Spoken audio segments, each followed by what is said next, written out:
Grabe, Lolo. Ang dami nating ani ngayon. Nakakatuwa naman. Abay, siyempre. Tinulungan mo ko eh. Salamat ha. Maski alam kong pahinga mo dapat ngayong Sabado, ay sumama ka pa rin sa akin para mag-ani. Wala naman pong day off sa akin eh. Masaya po ako na nakabalik po ako dito sa bukid at natutulungan ko po kayo. Kumusta ba naman ang pagtuturo mo dyan sa eskwelahan? Mabuti nga at nailipat ka na kagad dito.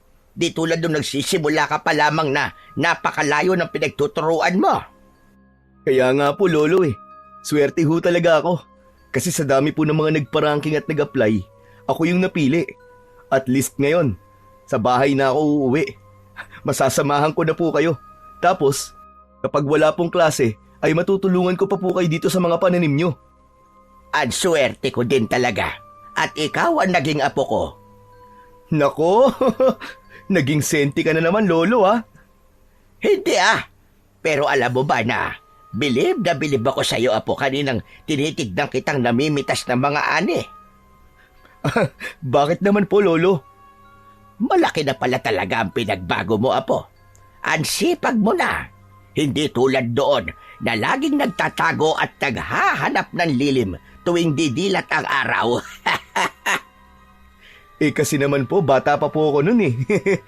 Dati, ayaw na ayaw ko po yung ganito. Pero ngayon po, naiintindihan ko na kung gaano kahalaga ang ginagawa nyo. Ang saya-saya kayang mag-ani. Tignan mo, ang sasarap nito. Fresh na fresh. Mapaparami na naman ako ng kain nito mamaya. Yan na naman tayo sa mapapalakas ang kain.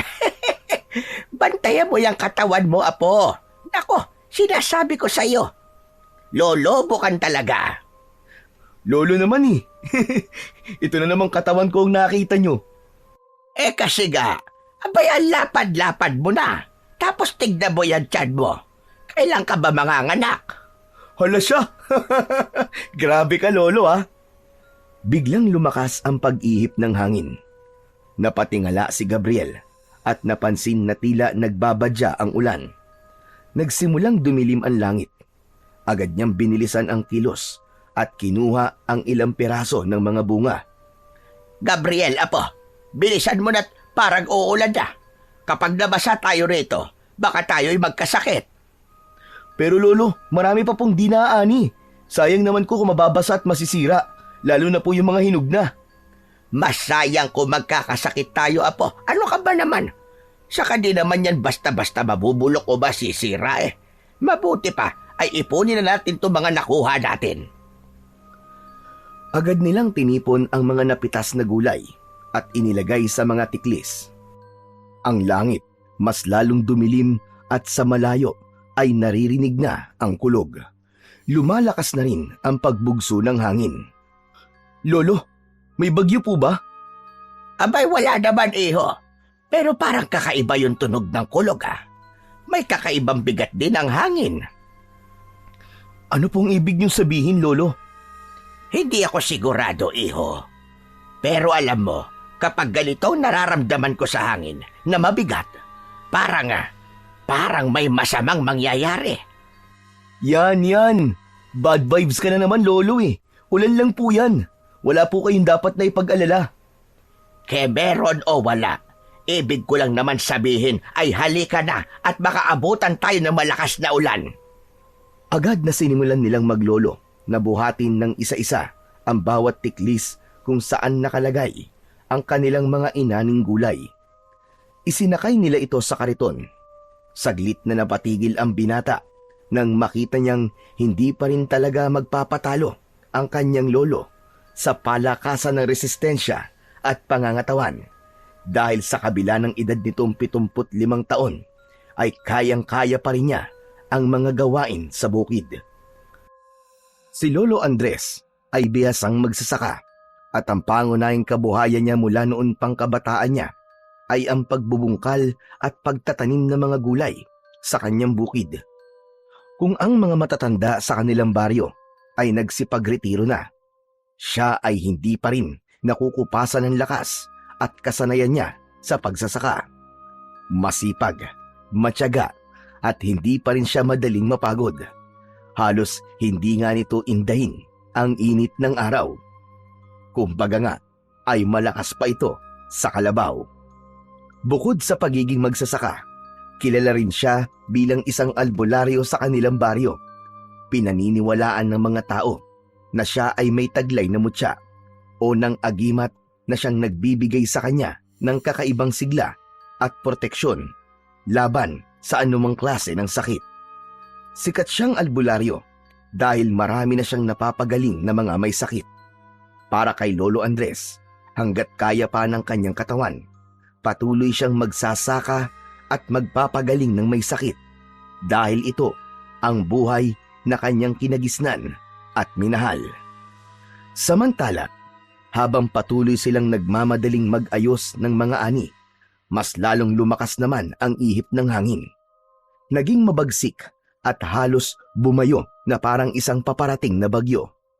Napilitang huminto ang dalawa sandali upang takpan ang kanilang mga mata mula sa alikabok at daong nilipad ng malakas na hangin. Nang medyo kumalma, ay agad nilang itinali ang mga tiklis sa kariton. Nako, kailangan na po natin bilisan, Lolo. Mukhang babagsak na po talaga ang ulan. Heto na, sige na. Bilisan na natin at baka mamaya maabutan pa tayo ng pagbaha sa palayan. Biglang gumuhit ang malakas na kidlat sa kalangitan, kasabay ang malakas na dagundong ng kulog. Agad na napahinto ang dalawa, kapwa na tulala sa kanilang nakita. Ang liwanag ng kidlat ay mabilis pero nakapagbigay ng kakaibang liwanag sa madilim na kapaligiran. Ngunit ang mas nakaagaw ng pansin ay ang punong bigla na lamang nagliyab. Lolo, nakita niyo po ba yun? Tinamaan po ng kidlat yung puno. Oo nga, ano? Pero teka, mukhang may kakaiba sa punong yun, ha? Tingnan mo, nagliliyab siya, pero hindi naman nasusunog. Oo nga, no. Posible po ba yun? Nangyayari po ba talaga yun, Lolo? Abay, anong akala mo? Palabas lang yan nakikita mo. Ang asul na apoy, tanda na may makapangyarihang mutya sa lugar na yan. Ano po? Mutya? Ano pong ibig niyong sabihin, Lolo? May agimat po sa loob ng puno, ganun po ba? Oo, iho. Sa tagal ko nang nag-aalbularyo, bihira ako makakita ng ganito.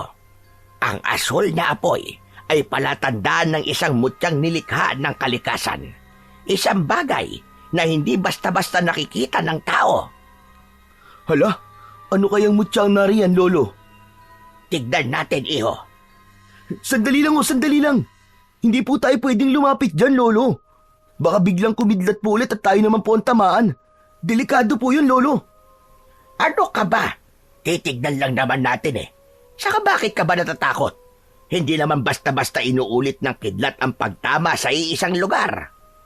Ay, hindi po kayo nakakasigurado, Lolo. Tignan niyo po ang punong yun. Yung po ang pinakamataas dito kaya malaki po ang posibilidad na matamaan po ulit yan. Maniwala ka sa akin, Gabriel.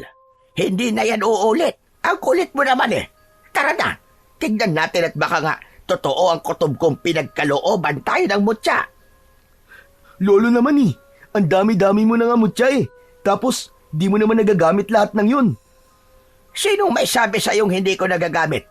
Saka hindi pa naman natin sigurado kung para sa akin nga yun. Baka sa'yo yun, iho. Lolo, mabuti pa po siguro umuwi na tayo. Baka mamaya po hindi lang kidlat at kulog ang itodo niyan. Mamaya ulan na. Maswerte nga po tayo at di pa bumubuhos ang ulan. Papatak-patak pa lang. Hindi ka ba naniniwalang may mutya sa puno?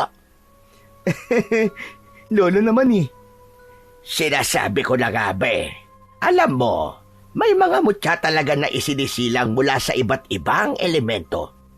Meron sa tubig, lupa, hangin at apoy. Ang yang nandyan sa puno na yan, sigurado ko na yan ang mutya ng buntot ng kidlat. Ano ho? Buntot ng kidlat? Huwag nating sayangin, kasi yan ang isa sa pinakamakapangyarihang uri ng mutya na kayang pumatay ng kahit na anong klase ng nilalang mula sa dilim. Mga aswang, maligno, o maging sa mga engkanto na may masamang hangarin. Ay, Lolo Andres, paano ba to? Sige na nga po, tara, tignan na natin. Sa mismong gitna ng biyak ng puno, unti-unti nilang nakita ang isang kakaibang bagay. Ito ay bilog, bagyang mas maliit kaysa sa isang itlog ng pugo. Ang ibabaw nito ay makinis at makintab, animoy yari sa purong kristal. Pero sa paligid nito ay makikita ang mga mumunting sanga na nakapalibot, kawangis ng kidlat. May naririnig din silang mahinang tunog ng kuryente na nagmumula sa loob.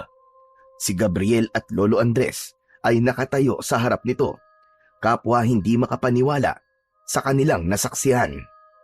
Pambihira! Ang gandang mutya nito!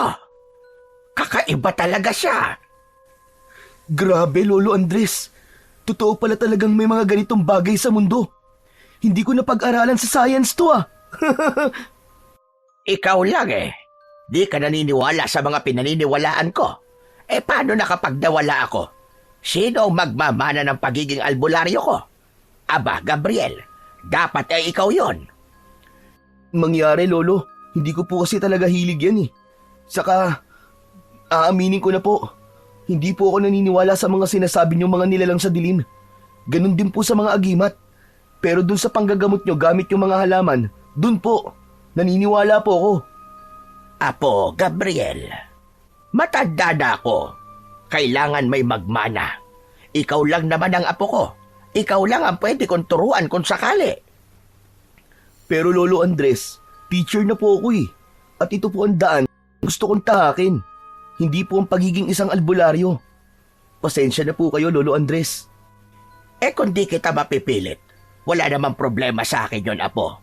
O sige, kung di ka naniniwala sa mutya, ako na lamang ang kukuha nito. Sayang naman kung iiwan natin to dito. Teka, Lolo Andres.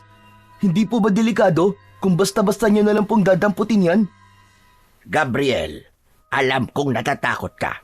Pero kung totoo nga mutya na kidlat ito, hindi natin pwedeng hayaan lang. Ang agimat na ganito ay hindi basta-basta bumabagsak sa isang lugar kung walang dahilan. Baka may paparating na panganib. At ito lang ang tanging panlaban natin. Pero Lolo Andres, baka po mapahamak kasi kayo eh. Mas delikado kung hindi natin malalaman ang dahilan ng pangyayaring ito. Kung may paparating nga na panganib, mabuting maging handa tayo kesa magsisi sa bandang huli. Dahan-dahang inilapit ni Lolo Andres ang kamay niya sa mutya.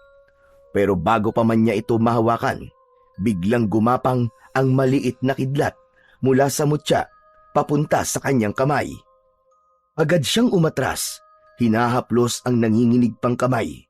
Halatang nasaktan siya, pero pilit niyang hindi pinapahalata. Lolo, ano po nangyari? Nakuryente ako. Abay, ang lakas. Lumabas ata ang kaluluwa ko sa bisit na kuryente nito. Talaga po, Lolo? Pero, ayos lang po ba kayo? Gasking batang ire at nagtanong pa. Mukha ba akong ayos? Tignan mo nga't nanginginig pa rin ang kamay ko. Nagtaasan pa yata ang iilang piraso na lamang na buhok ko. Kasi naman kayo eh.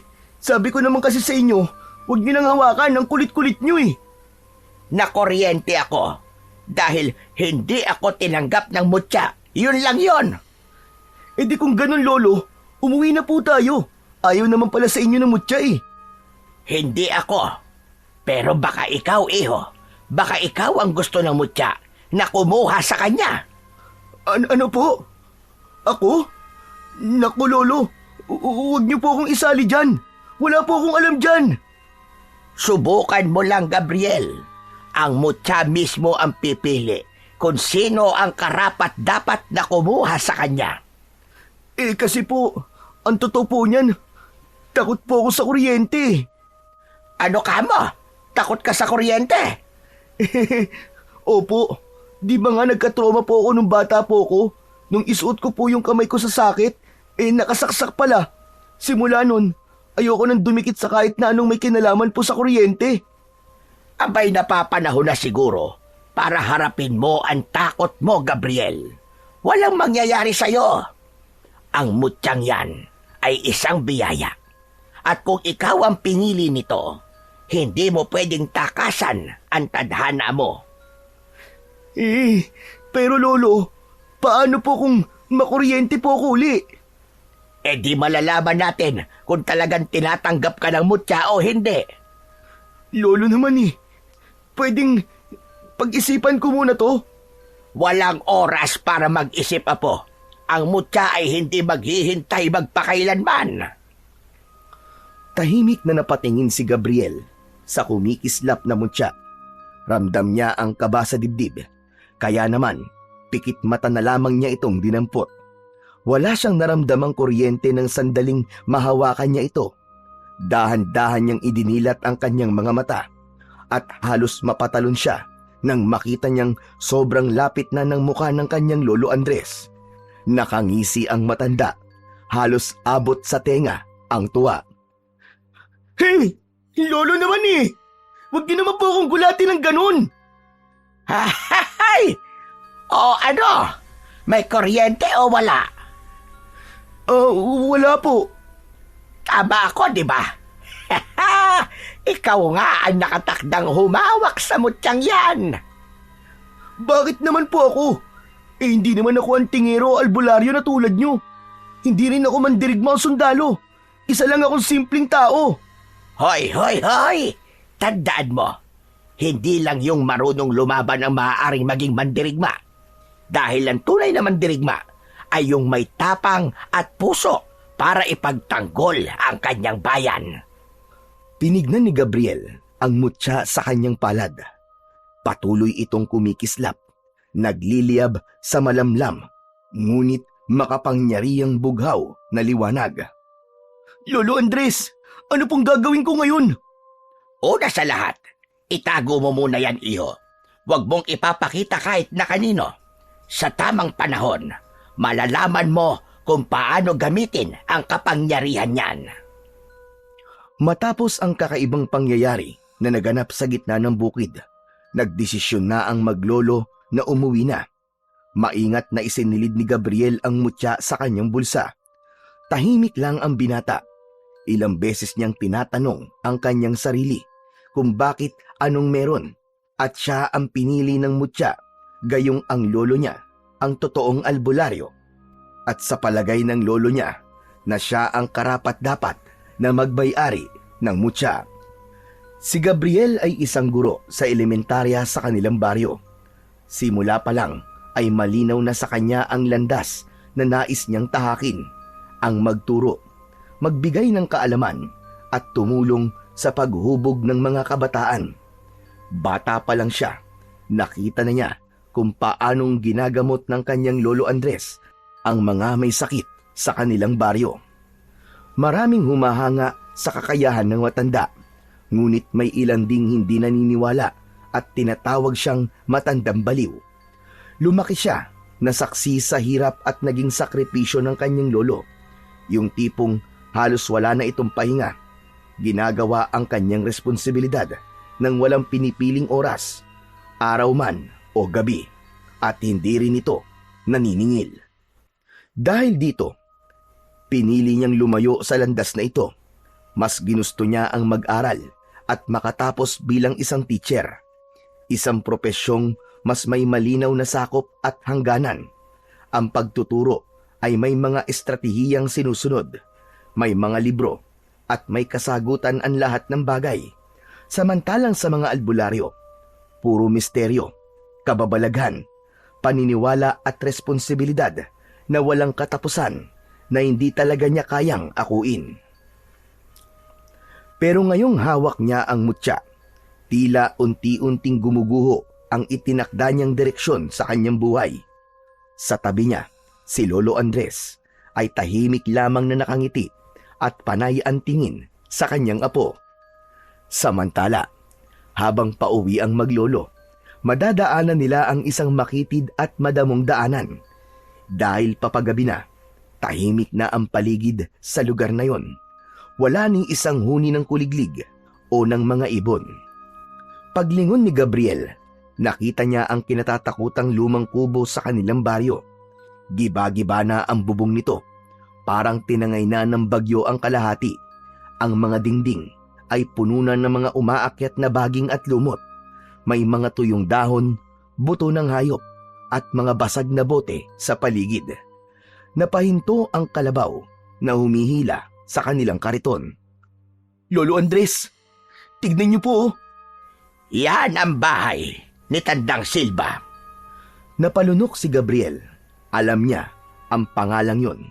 Si Tandang Silva, ang kilalang mabangis na mangkukulam. Marami ng kwento ang kumakalat tungkol sa kanya. May mga nawawalang bata na huling nakita malapit sa kanyang kubo. May mga magsasakaring nagsasabing madalas silang makarinig ng mga nakakakilabot na ritual at minsan pa nga ay nakakakita pa sila ng tila isang anino na nakalutang sa lupa, parang bantay sa nasabing bahay. Isang matandang lalaki raw ang madalas makita roon. Payat, kuba at may mahahabang daliri na tila laging may hinahagilap sa dilim. Kapag dumaan ka sa kanyang kubo pagsapit ng dapit hapon, mararamdaman mong may matang nakatitig sa'yo mula sa bitak-bitak na dingding nito. May mga nagsasabi rin na ang sino man daw na magtagal sa paligid ng bahay ay makakarinig ng bulong, mga salitang hindi nila maintindihan pero sapat na upang tumayo ang kanilang balahibo. May ilang sumubok na sumilip sa loob ng kubo pero wala ni isa sa kanila ang nakapagbigay ng malinaw na paglalarawan kung ano ang nakita nila sa loob nun. Isa sa kanila ang natagpo ang nanginginig sa takot kinabukasan. Hindi nagsalita kahit kailan. Ang ilan na may basta na lamang naglaho. Siniko na siya ni Lolo Andres. Bilisan na natin! Huwag kang lilingon! Sa halip na sumunod, muling napatingin si Gabriel sa kubo. Hindi niya alam kung imahinasyon lang niya, pero may mga matang nakasilip sa butas ng dingding. Mabilis siyang napalingon sa kanyang lolo. Lolo Andres, may nakatingin po sa atin. Alam ko yon, iho. Huwag mo nang pansinin. Muling naglakad ang kalabaw at kasabay nito, naramdaman ni Gabriel ang malamig na simoy ng hangin na tila bumalot sa kanyang katawan. Ngunit habang unti-unti silang lumalayo, biglang bumukas ang bintana ng kubo nang walang anumang dahilan. Sa sandaling yun, isang nakapangingilabot na boses ang narinig nila mula sa loob.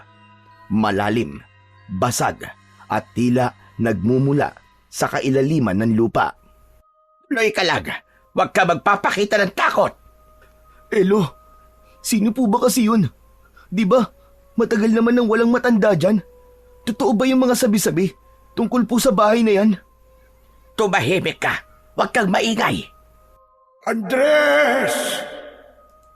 Napahinto si Gabriel. Para siyang nabuhusan ng malamig na tubig dahil sa narinig. Malinaw yun. Parang may tumatawag sa pangalan ng kanyang lolo. Mabilis siyang napalingon sa kubo. Ngunit wala naman siyang makitang tao. Wala maski anong galaw sa loob. Wala ring anino o bakas ng kung sino mang naroon. Nagpatuloy sila sa paglalakad. Pilit niyang kinalma ang kanyang sarili. Pero sa huli niyang paglingon doon, nakita niya ang isang matanda.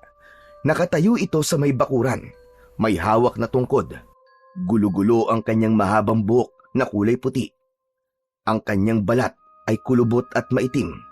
Parang tuyong kahoy na unti-unting nalilipasan ng panahon. Ngunit ang mas nakakakilabot sa lahat ay ang kanyang mga mata. Hindi matukoy ng binata kung dilat ba ito o nakapikit.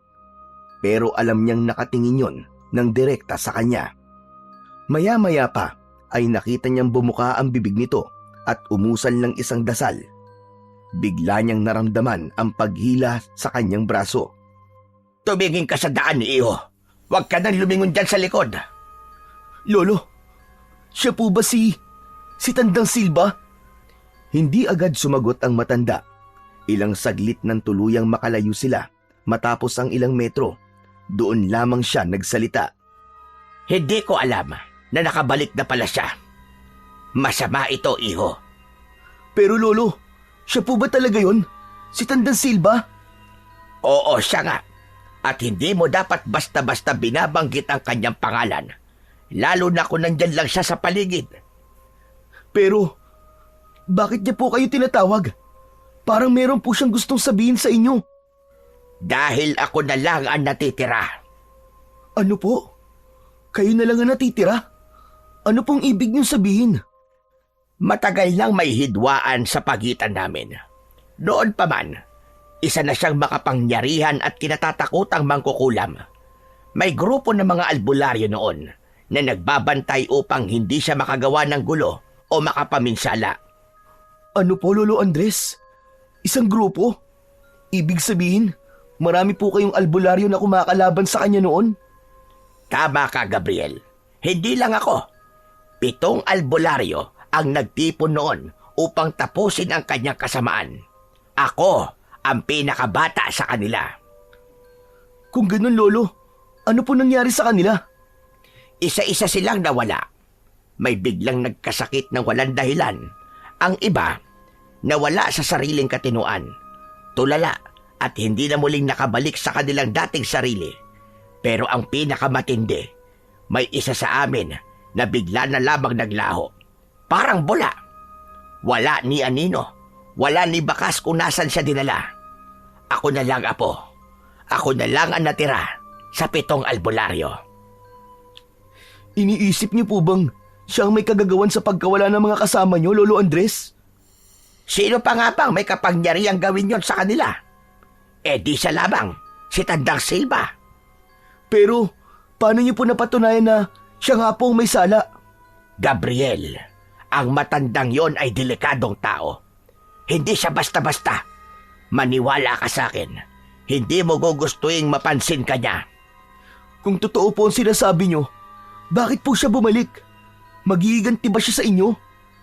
Yan ang hindi ko pa alam. Pwedeng oo. Pwede rin namang hindi. Pero isang bagay ang sigurado ko. Sa muli niyang pagbabalik ay may mangyayaring hindi maganda. Manganganib ulit ang mga tao. Kaya, Apo, humanda ka. Ho? Bakit naman po ako maghahanda? Ano naman pong kinalaman ko rito? Baka yan ang dahilan kung bakit ka binigyan ng mutya. Huminga ng malalim si Lolo Andres, saka tumitig kay Gabriel. Ang tanong, Apo, kaya mo bang tanggapin ang kapalaran mo? Pero Lolo, sinabi ko na po sa inyo ang sagot eh. Hindi po ako isang bayani at ayoko po maging isa. Okay na po ako sa pagiging isang ordinaryong teacher ko. Hindi ako makikipaglaban sa isang mangkukulam. Ikaw ang bahala. Pero sana, kung magbago ang isip mo, sana humaba pa ang buhay ko, Apo, para matulungan pa kita sa pagpapalakas mo at maisaling ko sa iyo lahat ng aking kaalaman. Lo, pambihira naman kayo eh. Huwag kayong ganyan magsalita. Para naman kayo namamaalam na niyan eh. Malakas pa po kayo oh. Di ba sabi nga ng ibang tao malakas pa kayo sa kalabaw. Aabot pa kayo ng 100 taon o mahigit pa. Maniwala po kayo sa akin, Lo. Hindi natin masasabi yan, Iho. Lalo't nagbalik na siya. Alam ko ang sadya niya. May binabalak siyang hindi maganda at hindi ko alam kung anong klaseng kasamaan ang dala niya ngayon. Hindi ko talaga alam. Lolo, huwag na po nating isipin yan. Hindi pwede, Gabriel. Kailangan nating maghanda. Samantala, sa loob ng munting kubo ni Tandang Silva, isang kakaibang ritual ang isinasagawa ng matanda. Nakapaikot sa loob ng bahay niya ang maraming itim na kandila. Sa gitna ng silid, isang malamig at matigas na bangkay ang nakahiga sa isang luma at sirasirang banig. Nagsimula na si Tandang Silva sa isang pabulong na orasyon. Pagkatapos ay dahan-dahan siyang lumuhod sa harap ng bangkay. Ang kanyang mga mata ng oras na yon ay pulang-pula, galit at tila nag-aapoy sa dilim. Nang simulan niya ang pagdarasal, biglang nagbago ang kanyang anyo. Nangitim ang kanyang balat, kasing kulay ng suot niyang itim na damit. Ang kanyang buhok ay naging puti lahat.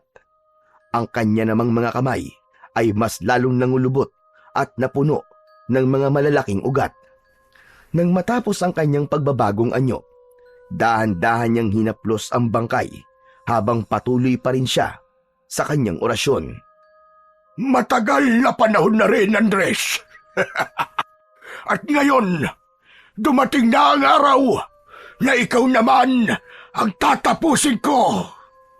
Muli niyang hinaplos ang bangkay. Malamig, madulas, at waring may bahid ng kakaibang enerhiya. Isang ngisi ang gumuhit sa kanyang kulubot na labi. Isang ngiting puno ng kasiyahan at pagkasabik. Dahan-dahan siyang yumuko. Inilapit ang kanyang muka sa walang buhay na katawan. Nakiramdam siya. Tahimik na nakinig. Naghihintay. Ilang saglit pa. Tila may marahang paggalaw sa dibdib ng bangkay. Bahagyang umangat ang dibdib nito. Napakagatlabi si Tandang Silba. Pinigil ang isang hagikgik. Mabuti! Napakabuti! Tumawa ng malakas. Natuwa siya sa kanyang tagumpay. Muli, isa na namang patay ang babangon. Isa na namang kaluluwa ang kanyang hawak. Bumangon ka! Bumangon ka, o halimaw ng kadiliman! Bumangon ka mula sa iyong maimbing na tulog at muling kumain ng laman ng mga mahihina! Biglang lumakas ang hangin sa loob ng kubo. Napahigpit ang hawak ni Tandang Silba sa bagay na kanyang nakapitan para hindi siya matangay ng malakas na hangin. Ilang saglit lang, ang bangkay ay biglang gumalaw. Unay gumalaw ang kanyang daliri, kasunod ang marahang pag-angat ng dibdib. Nagsimula itong kumilos at unti-unting nagkaroon ng buhay. Parang isang bagong nilalang na hinugot mula sa impyerno. Sa tuwa ng matanda, muli niyang itinaas ang kanyang mga kamay at mas matinding orasyon ang kanyang binigkas. Sige! Bumangon ka! Isa kang dungganon! Isang nilikha mula sa sumpa! Ang nilalang na kanyang nilikha mula sa itim na mahika ay isang aswang na dungganon, isang klase ng halimaw na di tinatablan ng dasal. Hindi nasasaktan sa anting-anting o sa kahit na ano pang mga agimat. Ang sino mang magtatangkang lumaban dito gamit ang karaniwang pangontra sa mga aswang ay tiyak na mabibigo. Si Tandang Silba, siya lang ang may kakayahang palakasin ito at siya rin ang makakapigil dito. Ngunit wala siyang balak na gawin yon. Hinila niya ang isang maliit na bote mula sa kanyang lamesa. Ito ay puno ng dugo. Dugo ng isang batang inosente na ginamit bilang sakripisyo. Ipinainom niya ito sa aswang at hinayaang sipsipin ito ang pulang likido. Sa wakas, nagawa ng aswang na bumangon, na puno ng matatalim na kuko ang kanyang mga kamay at paa, at ang katawan ay nabalot ng itim na kaliskis. Nakabuka ang kanyang bibig at lumabas ang dila na mahaba at matalim.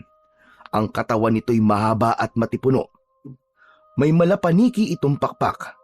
Napahiyaw ang halimaw at lumikha ng isang nakapangingilabot na tunog, at pagkatapos ay lumipad palayo ang bagong likhang dungganon. Namatay ang mga kandila sa loob ng kubo. Nabalot ng dilim. Ngumiti ang matanda. Sa wakas, magagawa ko ng lahat ng gusto ko sa baryong ito. Humanda kayong lahat. Lalo ka na, Andres. Lalo ka na. At sa pagkakataong ito, ako ang mananalo. Sa labas ng kanyang kubo, muling namuo ang maitim na ulap. Tinakpan nito ang buwan. Parang muling nagbabadya ang napakalakas na ulan. Samantala, sa loob naman ng bahay ng maglolo, hindi mapakali ang matanda. Paulit-ulit siyang tumatanaw sa bintana. Naramdaman niya ang kakaibang haplos ng hangin. Mainit yon at mabigat. Lolo, bakit parang kinakabahan po yata kayo? Gabriel, nararamdaman ko may masamang nilalang na bumangon ngayong gabi. Ano po? Ano pong bumangon? Hindi ko alam. Hindi ko alam kung ano. Pero ibinubulong sa akin ng kalikasan na may halimaw sa paligid. Halika, madali ka. Isara natin ang mga bintana at pinto. Masama ang kutob ko. Teka po, Lolo Andres. Sa palagay niyo po, may kinalaman po ba dito si Tandang Silva? Hindi ko alam. Pero isang bagay ang sigurado ko. Kailangan kong maghanda. Napabuntong hininga si Lolo Andres. Waring dinadala ng kanyang isip ang bigat ng nakaraan. Hindi basta-bastang halimaw ang nararamdaman ko, Gabriel. Kung ito na nga ang araw na matagal ko nang kinatatakutan. Gabriel, tandaan mo ito. Huwag mong hahayaang matulad ka sa akin. Hindi mo pa naiintindihan. Pero kapag dumating ang oras, huwag kang mag-atubiling lumaban. Tumigil siya sandali. Tila gustong idagdag ang isang bagay, pero piniling manahimik na lang. Ngunit sa likod ng kanyang titig, naroon ang isang babala, isang katotohanang hindi pa handang marinig ng kanyang apo. Teka lang po, Lolo Andres. Ano po bang ibig niyo sabihin? Anong oras po? Matanda na ako, Gabriel. Hindi ko na kayang lumaban. Alam kong kaya nandito yung matandang yon ay para makaganti siya. Pakiramdam ko, iho. Ngayon na ako aabutan. Lolo Andres naman huwag niyo po sabihin yan. Kung may panganib nga po na paparating, lalaban po tayo. Hindi ko po kayo pababayaan. Alam mo kasi, Gabriel, may mga laban talaga na di kayang ipanalo kahit na ano pang gawin mo. Minsan, ang tadhana na mismo ang magtatakda. Humakbang palapit si Lolo Andres at marahang inilagay ang isang kamay sa balikat ng binata. Pero kung sakali man, iho, na dumating ang araw na yon, huwag kang malulungkot dahil hindi lahat ng katapusan ay talo. May mga sakripisyong kailangan na gawin para may ibang mabuhay, para may magpatuloy. Lolo Andres, hindi ko gusto yung mga sinasabi nyo. Kung ano man ang mangyari, iho, gusto kong panghawakan mo ang sinabi ko. At kung dumating ang araw na hindi mo na ako makita, huwag kang matakot, iho. Lolo Andres, wala po masamang mangyayari sa inyo. Kung kinakailangan po na ipasuot ko sa inyo lahat ng agimat nyo, gagawin ko. Para lang po, hindi kayo lapitan ng mangkukulam na yon. Huwag ko kayo mag-isip ng negatibo, Lolo. Di ko kaya, Lo. Di ko po kaya mawala kayo. Huwag mong sabihin na hindi mo kaya. Dahil may isang hiling ako sa iyo. Kung dumating man ang oras na kailangan mong mamili sa pagiging teacher o pagiging albularyo, sana piliin mo ang daan na magliligtas sa mas maraming tao. Napabuntong hininga si Gabriel. Ayaw niya nang pakinggan ang sinasabi ng kanyang lolo. Samantala, sa labas ng kanilang bahay, nagmamasid na ang dungganon. Tahimik itong nakalambitin sa isang sanga. Ang mapupulang mata ay nakatitig sa bahay ni Lolo Andres. Malamig ang gabi. Walang buwan. Tanging may hinang ilaw lang ng mga poste ang nagbibigay liwanag sa madilim na lansangan. May dumaang isang lalaki. Ang atensyon ng aswang ay agad na nabaling dito. Naging mabilis ang paghinga ng nilalang. Gutom na gutom ito. Parang matagal nang di nakakatikim ng masarap na hapunan. Tinitigan niya ang kanyang magiging biktima. Nagpatuloy sa paglalakad ang lalaki at walang kamalay-malay sa panganib na nakasunod sa kanya. Ang paligid ay tila sumabay sa katahimikan ng gabi. Walang kuliglig, walang kaluskos ng dahon, walang kahit na anong ingay. Isang nakakapanindig balahibong katahimikan. Dahan-dahang lumipad ang dungganon mula sa sanga. Napakabilis nitong gumalaw, pero halos hindi naririnig ang pagaspas ng malalapad nitong mga pakpak. Para lang itong inilulutang ng hangin. May malamig na bagay ang biglang dumampi sa batok ng lalaki.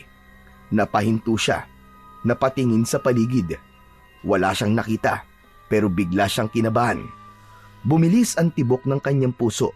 Binilisan niya ang kanyang mga hakbang, pero bago siya tuluyang makalayo, isang malakas na ungol ang kanyang narinig na galing sa itaas. Agad siyang napatingala.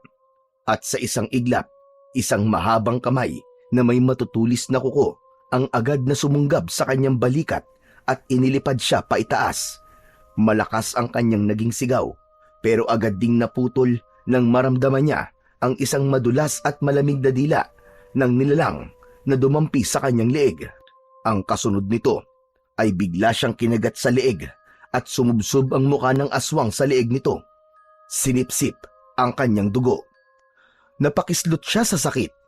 Pilit niyang itinutulak ang nilalang pero hindi niya kaya, lalo pat nasa itaas sila. Alam niyang kamatayan din ang kahahantungan niya sa oras na mabitiwan siya ng aswang. Nagsimula siyang manlambot, unti-unting naubusan ng lakas habang ang dugo niya ay patuloy na dumadaloy papunta sa bibig ng aswang. Hindi nagtagal, bumagsak ang kanyang katawan sa kalsada. Nanghihina, nanginginig. Bumaba ang aswang. Nakatayo ito sa tabi niya habang pinapahid ang dugo ang pangil nito gamit ang dila.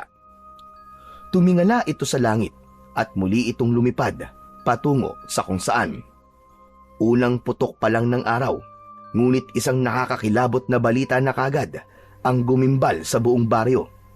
Sa gitna ng kalsada sa malamig at basang simento, nakita nila ang isang nakabulagtang lalaki. Maputlang maputla ang kanyang balat.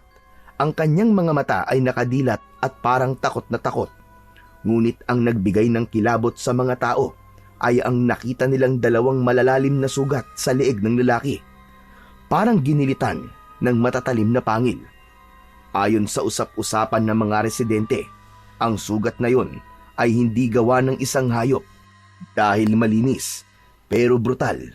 Wala ni isang patak na dugo ang kumalat sa paligid. Ang mga babae at matatanda ay walang magawa kundi antakpan ang kanilang mga bibig nang makita ang bangkay. Iisa ang kanilang sinasabi. Isang aswang ang may gawa sa karumal-dumal na pagpatay sa lalaki. Sa gitna ng kaguluhan, si Gabriel ay papunta noon sa paaralan nang napansin niya ang nagkukumpulang mga tao. Habang papalapit siya, isang pamilyar na figura ang kanyang nakilala. Si Boy, isang 10 taong gulang na estudyante niya. Nakatayo ito sa harap ng kumpulan, hindi kumikilos, hindi nagsasalita. Nakatingin lang ito sa isang direksyon, tulalang-tulala, nakanganga at hindi maipinta ang muka. Agad siyang lumapit para alamin ang pinagkakaguluhan ng mga tao. Ganun na lamang ang kabang naramdaman niya nang makita ang bangkay na nakahandusay sa kalsada. Napahinto siya at napalunok. Naramdaman niya ang panlalamig ng kanyang kamay pero pinilit niyang kumalma. Luminga-linga siya sa paligid. Kita niya ang takot sa mukha ng mga tao. May iba pang nasuka at hindi nakayanan ang tagpong yun. May iba nang lumalayo at ayaw na nilang tignan ang bangkay. Muling napatingin si Gabriel sa kanyang estudyante. Tahimik pa rin ang bata. Nakatutok lang ang mga mata sa patay. Lumapit siya at maraang hinawakan nito sa balikat. Naramdaman pa niya ang pagkagulat nito at bahagyang panginginig.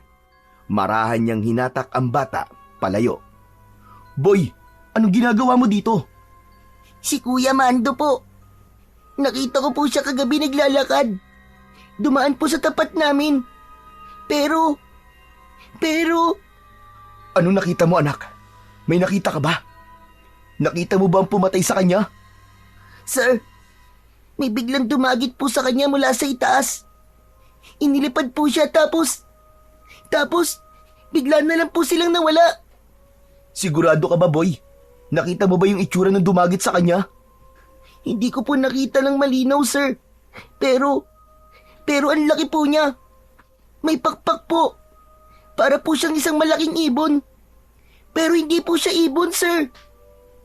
"Boy, may narinig ka bang tunog? Sigaw o kaya ungol?" Opo, sir. Sumigaw po si Kuya Mando, sobrang lakas po. Pero parang naputol po yung sigaw niya bigla eh. Tapos, narinig ko po yung pagaspas ng pakpak.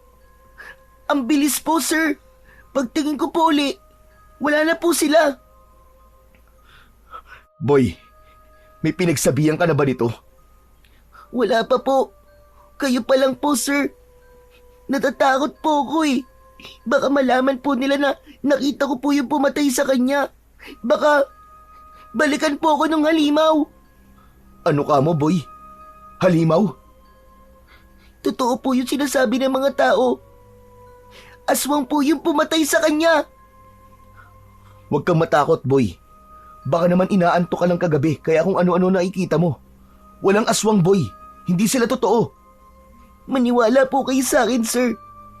Totoo po yung nakita ko. Totoong may aswang. Totoong may aswang, sir. Kitang-kita ko po. Boy, makinig kang mabuti. Huwag mo itong ipagsasabi sa kahit na kanino, ha? Sa ngayon, bumalik ka na lang muna sa bahay nyo. At huwag na munang lumabas lalo na sa gabi. Naiintindihan mo ba? Opo, sir. Sige na, umuwi ka na. Umuwi na ang bata at ang tanging nagawa ng binata ay sundan ito ng tingin hanggang sa tuluyan ng maglaho sa kanyang paningin. Napabuntong hininga siya. May kung anong bigat sa kanyang dibdib na hindi niya maipaliwanag. Maya-maya pa, sa gitna ng katahimikan, isang pamilyar na tinig ang narinig niya mula sa kanyang likuran. Malamig, bahagyang paos, ngunit hindi maikakailang kilala niya ito. Napako siya sa kinatatayuan. Dahan-dahan siyang lumingon at sa kanyang pagharap, nakita niya ang kanyang lolo Andres. Gabriel! Abay, ano nangyari dito? Dahan-dahan itong lumapit. Kita sa mukha nito ang labis na pag-aalala, maski di pa naman niya nakikita kung ano talaga ang nangyari at kung ano ang pinagkakaguluhan ng kanyang mga kababaryo.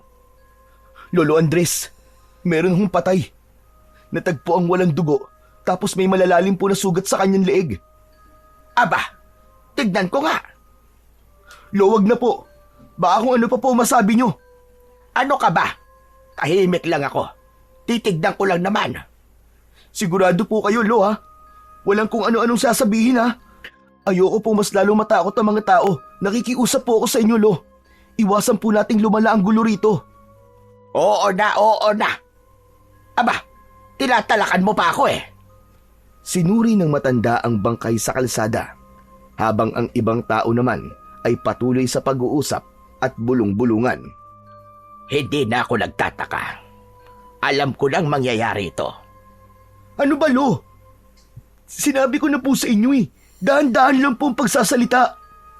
Biglang nilingon niya ang apo na noon ay nakakunot ang noo at tila hindi makapaniwala na hindi sinunod ng matanda ang kanilang napag-usapan.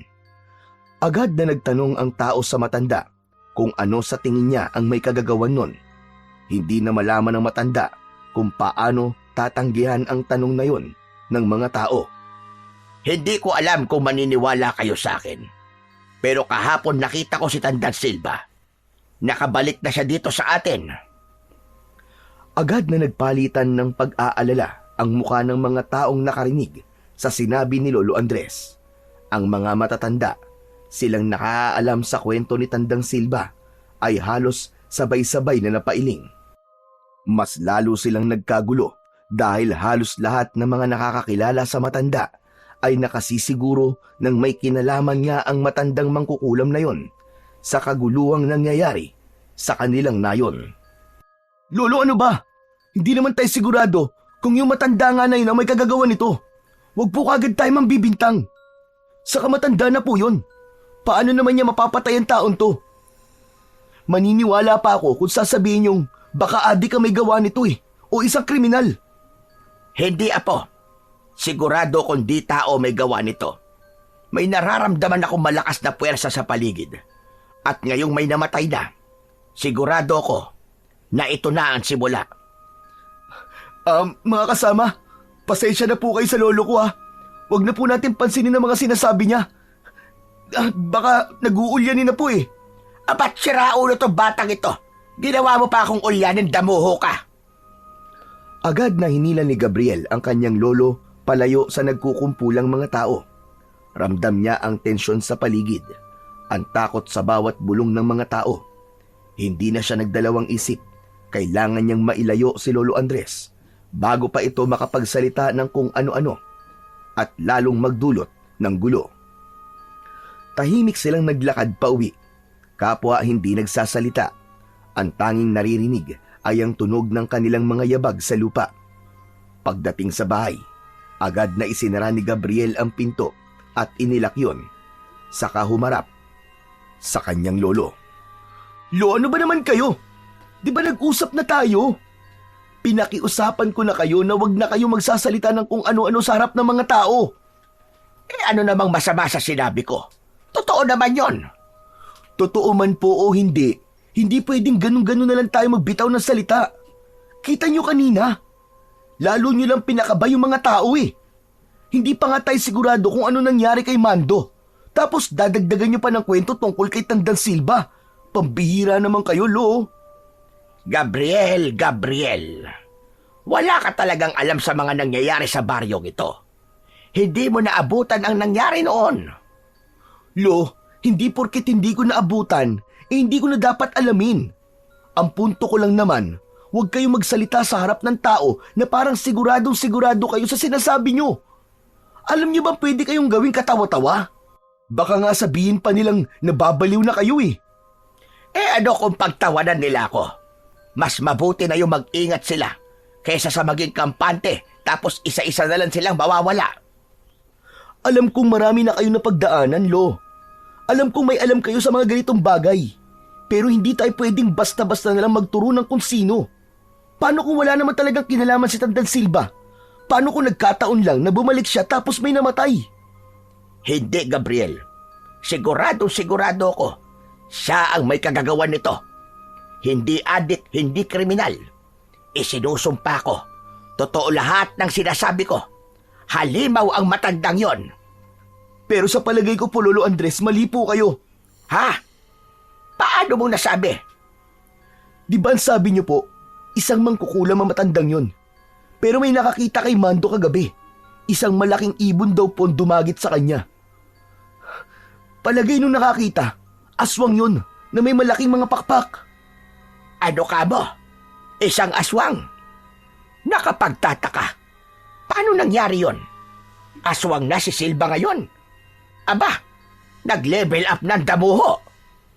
Lolo naman eh, seryoso ko. Seryoso din naman ako ah. Sa kapangyarihan niya, posibleng mangyari yon. Baka isinuko na niya ng tuluyan ang buong pagkatao niya at kaluluwa niya sa demonyo. Kung totoo man po ang sinasabi niyo, ano pong gagawin natin ngayon, Lolo Andres? Kailangan nating malaman kung bakit siya bumalik. Kailangan nating alamin kung sino ang sunod niyang bibiktimahin. Pero Lolo Andres, paano naman po natin gagawin yun? Paano po natin malalaman? Ikaw, Gabriel. Ikaw ang maghahanap ng sagot. Ano po? Hala, bakit po ako? Dahil ikaw lang ang pwedeng magpatuloy sa sinimulan ko. Ikaw ang may kakayanang labanan sila. Nasa iyo ang isang makapangyarihang mutya. Anak ng teteng naman oh. Mapilit talaga kayo no. Ilang beses ko bang sasabihin na hindi ako katulad nyo? Alam ko. Pero alam ko rin na mapipilit kang yakapin ang nakatadhana sa iyo, iho. Hindi mo yan maiiwasan at hindi mo matatanggihan. Hindi, Lolo, ayoko. Hindi ko yung kaya. Hindi mo kaya sa ngayon. Pero oras na dumating ang panahon na tanggapin mo ng buong buo ang kapalaran mo, malalaman mo rin lahat. Pero kinakabahan ako. Saan naman po? Baka ito na nga ang simula ng pagkakalat nila ng lagim dito sa baryo. Hindi ko hahayaang mangyari yon. Hanggat buhay ako, hanggat kaya ko, ipagtatanggol ko ang baryong ito. Lo, matanda na ho kayo eh. Di nyo na po kakayanin na makipaglaban pa sa mga aswang kung talagang aswang nga ang pumatay kay Mando.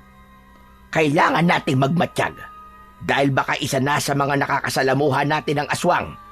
Ha? Ano po? Ano pong ibig nyo sabihin? Ang mga aswang, iho, kaya nilang magbalat kayo. Kaya nilang magpanggap na isang ordinaryong tao at makihalubilo. Kailangan natin silang makilala agad para hindi na sila makapambiktima pa dito. Lolo Andres, ano po bang plano nyo? Kailangan nating malaman kung may nakakita sa nangyari bukod dun sa sinasabi mong nakakita. Dapat tayo magtanong sa mga tao, maghanap ng palatandaan, at higit sa lahat, dapat natin palakasin ang depensa natin laban sa kanila. Tahimik na sumang-ayon ang binata sa sinabi ng kanyang lolo. Alam niyang hindi nila maaaring baliwalain ang panganib na paparating. Dahil sa nangyari, nabalot ng katahimikan at pangamba ang buong baryo. Hapon pa lamang ay nagsisibalik na sa kanilang mga tahanan ang mga tao. Wala nang batang naglalaro sa lansangan, ni isang dumudungaw man lamang sa kanilang bintana. Ang mga matatanda naman ay tahimik na nagdarasal sa harap ng kanilang mga altar. Tangan ang mga rosaryo habang nanginginig ang kanilang mga kamay.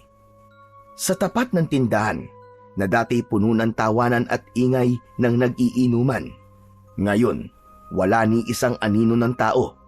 Ang mga upuan ay naiwan sa magulong ayos. Tanda ng pagmamadali ng may-ari na makapasok kagad sa loob ng bahay. Samantala, abala naman ang iba sa paghahanda ng mga pangontra. Naglalagay sila ng mga bawang sa bawat sulok ng kanilang bahay, sa mga bintana, pintuan, at maging sa ilalim ng kama ng kanilang mga anak. Ang ilan ay nagsasaboy ng asin sa paligid ng kanilang tahanan. Ang lahat ng ito ay dulot ng mabilis na pagkalat ng balita tungkol sa aswang at ang matinding takot sa pagbabalik ni Tandang Silba. Lalo pang lumala ang pangamba nila nang isang magsasaka ang nagpatunay na may nakita siyang kakaibang nilalang na gumagala sa kanilang bukid. Nakayuko ito, ngunit ang anino ay hindi pangkaraniwan. Mahaba, baluktot, at gumagalaw na tila may sariling buhay. Samantala, isang matanda naman ang nagsabing nagising siya isang madaling araw matapos makarinig ng mabibigat na yabag sa kanilang bakuran. Nang sumilip siya sa maliit na siwang ng dingding, isang pares ng mapupulang mga mata ang sumalubong sa kanya. Dagdag pa rito ang sunod-sunod na pagkawala ng mga alagang hayop. Sa tuwing natatagpuan ng mga ito, wala na silang buhay, said ang dugo, wakwak ang tiyan. Sa kabila ng lahat ng ito, may ilan na ring nagsabi na nakita nila si Tandang Silba at sa kanilang paniniwala, siya ang aswang na bumabalot ngayon sa baryo ng takot. Sa kabila ng lumalalang takot na bumabalot sa buong baryo, may isang tila hindi apektado, si Lolo Andres. Galing siya sa bukid ng gabing yon, may pasan-pasan na mga nakataling mga tuyong sanga at ilang bugkos ng mga halamang gamot. Malamig ang simoy ng hangin at walang ibang naririnig kundi ang kanyang mga kaluskos. Habang naglalakad siya pauwi, bigla siyang natigilan nang maramdaman na parang may sumusunod sa kanya. Sa gilid ng kanyang mga mata, nakita niyang may anino sa likuran niya, ngunit kapag sinusubukan niyang lumingon, wala naman siyang nakikita. Ngunit sa pagkakataong yun, alam na niyang hindi siya nag-iisa, pero hindi man lang siya natakot o natinag. Sa halip, bahagya siyang ngumisi at iniling-iling ang ulo. Kung ako ang tinatarget mo, nagkamali ka ng planong biktimahin. Hayop ka! Subukan mo para matapos na yung kasamaan mo. Akala mo natatakot ako sa'yo? Nagpatuloy siya sa paglalakad hanggang sa muli siyang tumigil nang maamoy ang masangsang na hangin. Napatakip siya ng ilong dahil napakabaho ng kanyang nalalanghap. Amoy bulok na laman. Hindi siya nagpakita ng takot. Bagkus ay tumikhim siya at dahang-dahang ibinaba ang pasan niyang mga kahoy sa lupa. Lumabas ka na! Kung gusto mo lumapit, lumapit ka na! Huwag mo na akong tinatakot-takot, leche ka! Sa dulo ng kalsada, isang aso ang biglang umalulong ng malakas. Para bang may nakikita itong hindi nakikita ng karaniwang tao. Agad na sumagot ang isa pang aso sa malayo. Unti-unting dumami ang mga umaalulong at tila nagbababala sa buong baryo na may masamang mangyayari. Napabuntong hininga si Lolo Andres. Hindi ka ba natatakot? May narinig si Lolo Andres na nagsalita mula sa kanyang likuran. Napangiti ang matanda Hindi siya lumingon, pero mahinahon siyang sumagot. Hindi ako takot sa isang katulad mo.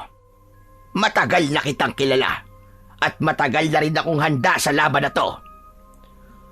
Agad na binunot ng matanda ang itak na nasa kanyang bewang at hinarap ang taong nagsalita. Yun ay walang iba, kundi si Tandang Silva. Matagal ko nang hinihintay ang pagkakataong ito, Andres. Kung may kailangan ka sa akin, abay sabihin mo na. Dahil wala akong oras sa mga ganitong klase ng drama. Huwag kang magmadali. Ang tagal nating hindi nagkita. Bakit hindi mo na tayo magkamustahan? Akala ko ay hindi ka nababalik. At bakit naman hindi? Hindi pa tapos ang misyon ko. Ikaw na lang, Andres. Ikaw na lang. Ikaw na lang ang natitirang antingero. At panahon na para kunin ko ang nararapat na sa akin. Anong pinagsasasabi mo, matanda ka? Ang baryong ito, matagal na dapat nasa ilalim ng kapangyarihan ko. Hindi pa ba sapat ang lahat ng buhay na kinuha mo? At marami pa ang susunod, Andres. Hindi mo na ako mapipigilan. Hindi na tulad ng dati. Matanda ka na. Mahina. Wala ka ng kalaban-laban sa akin. Tahimik sa loob ng ilang segundo. Tapos biglang tumawa ng malakas si Lolo Andres. Malalim, puno ng pangungutya. Sandali lang. Anong nakakatawa? Ay, ang kapal na mukha mong sabihing mahina ako. Ikaw, hanggang ngayon, nandito ka pa rin. Nagpipilit, desperado. Matanda ka na rin, Silva. Pero hindi ka pa rin natututo. Nagpatuloy sa pagtawa si Mang Andres habang pinapagmasdan si Tandang Silva. Kitang-kita ang inis sa mukha ng kanyang kaaway. Mas lalong naningkit ang mapupula nitong mga mata. Hindi ka pa rin nagbabago, Andres. Puro ka pa rin patawa kahit nasa bingit ka na ng kamatayan. At sino naman ang may sabi na nasa bingit ako ng kamatayan? Ikaw? Pasensya na, Silva. Pero hindi ako takot sa'yo. Lalo na't halatang halata kong namimiss mo ko. Hindi kita namimiss. Ang gusto ko lang ay matapos na lahat ng ito. Matagal na kitang dapat na pinatay. Aba, bakit hanggang ngayon ay buhay pa ako? Ang tagal mo naman. Tama na ang satsat. Wala ka ng ligtas, Andres. Sisiguraduhin ko ngayong gabi ay mamamatay ka. Sandali lang. Bago mo ako patayin, baka gusto mo ng gamot na pampakalma. Mukha kang stress na stress at tuyot na matanda. Baka naman sumakit yung dibdib mo sa sobrang gigil. Walang silbi mga pinagsasasabi mo. Hanggang ngayon, inutil ka pa rin. Inutil? Aba, parang sarili mo yata ang pinariringgan mo, Silva. Anong ibig mo sabihin? Ilang dekada na ba tayong ganito? Ilang beses mo na akong pinagtangkaan. Pero ano ang resulta? Heto ko, buhay na buhay. Sabihin mo nga, kanino ka ba dapat mainis? Sa akin o sa sarili mo? Na kahit na anong gawin mo, hindi mo pa rin ako mapatay. Dumating na ang oras mo, Andres. Tapos na ang laro natin. Matutulad ka lang sa mga kasamaan mong albularyo nun. Wala ka ng laban. Ganon ba? Bakit parang takot ka pa rin? Hindi ako takot sa'yo. Hindi mo na ako mapipigilan. Wala nang anting-anting ang makakapigil sa akin. Talaga ba? Sigurado ka bang wala na talaga? May kinuha si Lolo Andres sa kanyang bulsa at inilabas doon ang isang maliit na bote ng langis. May nakababad na isang maliit na mutya. Kaagad niyang binuksan yun at ipinahid sa kanyang itak. Umuusok ito habang inilalagay sa talim ng kanyang sandata. Anong ginagawa mo? Sinabi mo kasing wala na makakapigil sa'yo, hindi ba? Di subukan natin kung totoo nga yan. Alam mo bang matagal ko nang hinihintay to? Matagal ko na gustong gumulong sa saig sa kakatawa kapag nakita kitang nahihirapan sa mga kalokohan mo. Ngayon, sigurado ka ng kaya mo ko. Di subukan mo. Hindi nag-aksaya ng oras si Lolo Andres. Sa isang iglap, sumugod siya kay Tandang Silva. Tangan lahat ng natitira niyang lakas. Ngunit bago pa man siya makalapit, isang nakakakilabot na nilalang ang biglang bumagsak mula sa itaas. Malaki, maitim, at may malalapad na pakpak na parang isang dambuhalang paniki. Napaatras si Lolo Andres. Ramdam ang matinding puwersa sa bagong dating na kalaban. Nawalan siya ng balanse at sa isang iglap, napaupo siya sa lupa. Naramdaman niya ang kirot sa kanyang likod pero hindi niya to ininda. Mas matindi ang pangamba na bumalot sa kanya habang pinagmamasdan ang halimaw na nakatayo sa kanyang harapan. Samantala si Tandang Silva naman ay nakangisi lang at tuwang-tuwa sa kanyang nakikita. Andres! Andres! Sabi ko naman sa iyo, hindi ba? Hindi mo na ako kayang labanan ngayon. Hindi na ikaw ang dating antingero na kinatatakutan noon. Hayop ka! Wala ka talagang pinagbago, Silva. Hindi ka kailanman lumalaban ng patas. Mandaraya ka pa rin hanggang ngayon. At bakit naman ako lalaban ng patas? Kung sa ganitong paraan ako pwedeng manalo, gagawin ko. Wala nang ibang mahalaga sa akin, kundi ang magtagumpay. Anong halimaw naman niyang ginawa mo, Silva? Nagulat ka ba? Sinabi ko naman sa iyo kanina, hindi mo nakakayanin ang kapangyarihan ko. Humakbang siya paatras at itinaas ang kamay. Sa isang iglap, ang halimaw ay lumapit sa kanya. Lumuhod sa kanyang harapan na parang isang alagang hayop. Ang nilalang na ito, ang tatapos sa iyo, Andres. Wala ka ng kawala. Kaya mo lang sinasandalan ng halimaw mo. Kasi alam mong hindi mo ako kayang harapin ng ikaw lang. Wala na akong pakialam sa mga sinasabi mo. Puro kasatsat. Pero ito tatandaan mo. Ngayong gabi, Andres, magiging kwento ka na lang sa baryo na to. Agad na tumayo si Lolo Andres at ipinagpag ang alikabok na kumapit sa kanyang damit. Pagkaraan ay ngumisi. Wala ka talagang kadala-dala kahit kailan. At sino naman ang nagsabi sa'yo na kayang-kaya akong patayin yan? Marami na ako napatay na mga aswang. At yan pa bang ipagmamalaki mo? Isang orasyon lang yan. Patay na sa akin yan. Tumingala si Lolo Andres. Ipinikit ang kanyang mga mata at sinimulang bigkasin ang isang orasyon. Ang kanyang boses ay umaalingaw-ngaw sa paligid. Tila may bumabang enerhiya mula sa langit. Biglang lumakas ang hangin. Umiikot sa paligid nila. Tignan natin ngayon kung sino ang mauuna sa hukay. Itinaas ni Lolo Andres ang kanyang kanang kamay, kasabay ng muling pagbibigkas ng orasyon.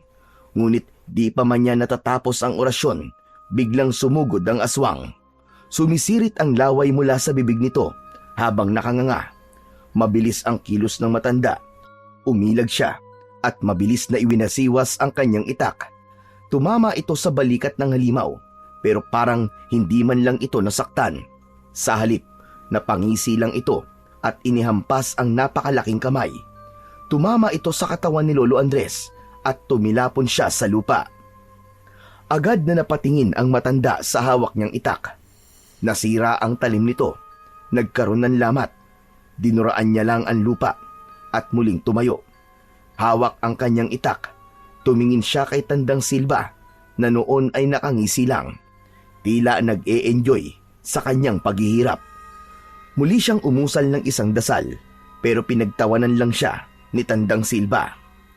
Hindi ka pa ba nagtataka kung bakit hindi umi-epekto ang mga dasal mo? Huwag mo na sayangin ang hininga mo dahil wala yang silbi sa alaga ko.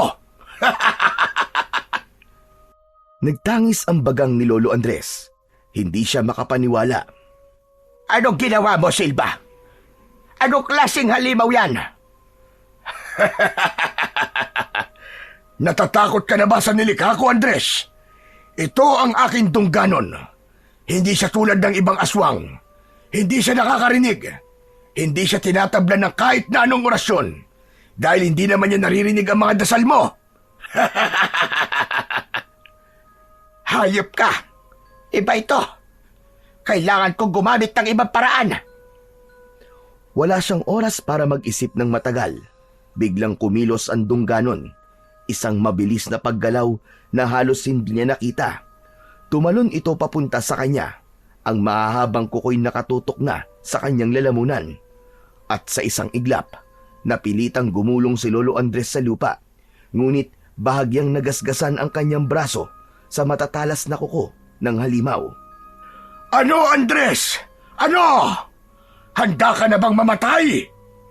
Hindi sumagot si Lolo Andres.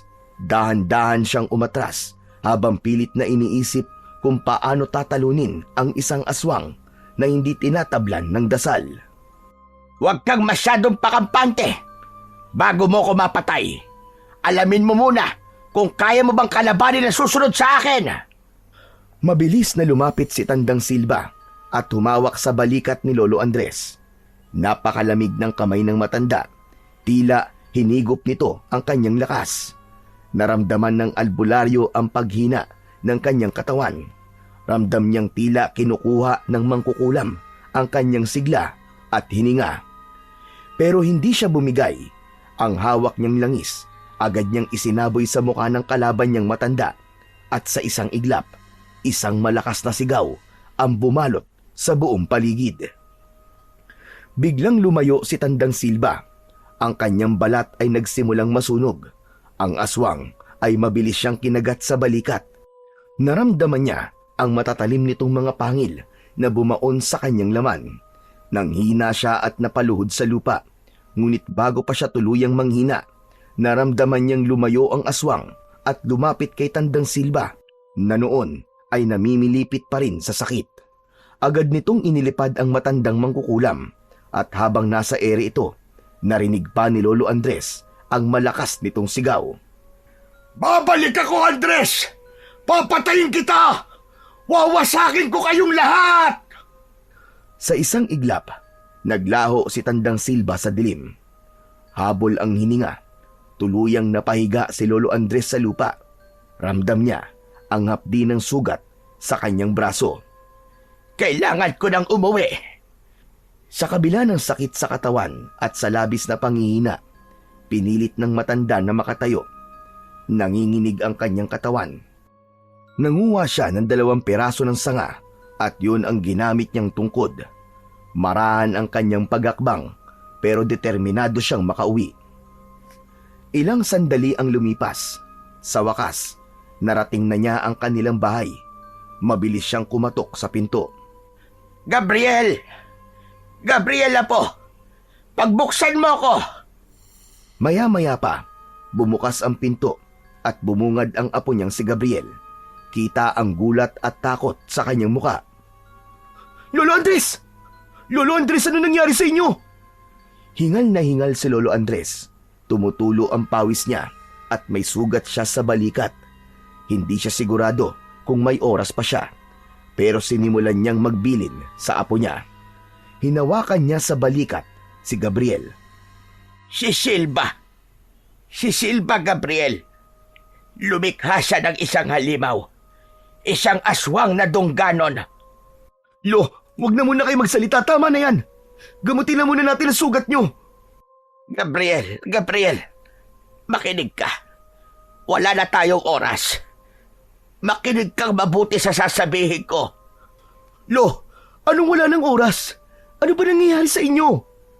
Si Silva, lumikha ng isang halimaw. Isang dungganon. Dungganon? Anong ibig mo sabihin, Lo? Ano ba yun? Mabilis ang paghinga ni Lolo Andres. Ramdam niya ang hapdi ng kanyang sugat, pero mas inaalala niya ang paparating na kapahamakan. Inalalayan ni Gabriel ang kanyang lolo at pinaupo. Hindi ordinaryong aswang ang nilikha niya. Wala itong pandinig. Kaya di tinatablan ng orasyon o ng mga sandatang inorasyonan. Hindi rin ito basta-basta tinatablan ng kapangyarihan ng mga mutya. Malakas ito. Mabilis. At walang awa. Lo, kung hindi tinatablan ng mutya at orasyon, paano natin lalabanan yon? Napalunok si Gabriel. Noon lang niya nakitang takot ang kanyang lolo at puno ng pag-aalala. Lo, sabihin niyo, ano pong gagawin natin? Paano natin matatalo yun? Makinig kang mabuti. Panahon na para ikaw ang magpatuloy sa tungkulin ng ating lahi. Hindi po. Ayoko, Lo. Hindi ko po alam kung paano. Wala po akong alam sa ganun. Teka, nasa na ba ang gamot? Ituro niyo na lang po sa akin kung paano po kita gagamutin. Nararamdaman ko, iyo. Unti-unti nang kumakalat ang lason sa katawan ko. Dulot ng kagat ng aswang na yon. Nangihina rin ako parang nauupos na kandila. Apo, malapit na akong mamatay. Napangiti si Lolo Andres kahit nangihina. Nanlaki ang mga mata ni Gabriel. Lo, huwag ka naman magsalita ng ganyan. Hindi kayo mamamatay. Dadalhin ko po kayo sa ospital. Hihingi po tayo ng tulong. Apo, sa palagay ko, wala nang lunas ang lasong ito. Napaluhod si Gabriel sa tabi ng kanyang lolo. Mahigpit na hinawakan ang kamay nito. Hanggang sa napaiyak na si Gabriel. Hindi, Lo. Hindi pwede. Hindi ko kaya mawala kayo, Lo. Kailangan ko kayo. Kailangan kayo ng taong bayan. Huminga ng malalim si Lolo Andres. Pilit na inipon ang natitirang lakas. Inabot niya ang muka ng apo at marahang pinisil ang pisngi nito. Hindi mo na ako kailangan. Ikaw na, Apo. Ikaw na. Ikaw na ang kailangan ng baryo natin. Iligtas mo ang lahat. Laban kay Silva. Umiling si Gabriel. Hindi matanggap ang sinasabi ng kanyang lolo. Lolo Andres, paano kung gagawin yun? Lalo pang lumabo ang paningin ni Lolo Andres, ngunit pilit niyang pinilit na tumingin ng direkta sa apo niya. Gabriel, nasa dugo mo ito. Nasa lahi natin. Hindi mo kailangan maging katulad ko. Kailangan mo lang maging handa. Buksan mo ang aklat. Basahin mo ang nilalaman. Hanapin mo ang sagot. At higit sa lahat, maniwala ka sa sarili mo. Natahimik si Gabriel. Sa labas naman, patuloy ang pag-alulong ng mga aso. Dahan-dahang bumitaw si Lolo Andres sa kamay ng kanyang apo at ipinikit na ang kanyang mga mata. Lolo, wag niyo akong iwan! Lolo! Ilang beses na sinubukang gisingin ni Gabriel ang matanda, pero huli na. Tumigil na ito sa kanyang paghinga. Napaluhod sa sahig ang binata. Hawak ang kamay ng kanyang lolo. Parang biglang huminto ang mundo niya. Ang kaninang alulong ng mga aso, biglang nawala. Para siyang nabingi. Dahan-dahang bumagsak ang kanyang noo sa dibdib ng kanyang lolo, habang nanginginig ang kanyang katawan dahil sa labis na pag-iyak. Lolo, wag naman po! Wag niyo po akong iwan! Lolo! Para siyang bata ulit na biglang hinahanap ang init ng yakap ng kanyang lolo, yung pang-aasar sa kanya ng matanda at ang palad nitong palaging pumipisil sa kanyang balikat kapag kailangan niya ng mga payo at gabay. Ngunit sa pagkakataong yon, hindi na gumagalaw ang kanyang lolo. Hindi na rin ito tumugon. Huminga siya ng malalim. Pilit na nilalabanan ang bigat at kirot sa kanyang dibdib. Isang matagal na katahimikan ang bumalot sa sala. Hanggang sa maramdaman niyang may malamig na dampi ng hangin sa kanyang batok. Isang pamilyar na pakiramdam. Parang nung bata pa siya kapag pinapalakas siya ng kanyang lolo sa tuwing naduduwag siya. Muli niyang tinignan ang mukha ng matanda. Kahit wala ng buhay, naroon pa rin ang bahagyang ngiti nito sa labi. Huminga siya ng malalim.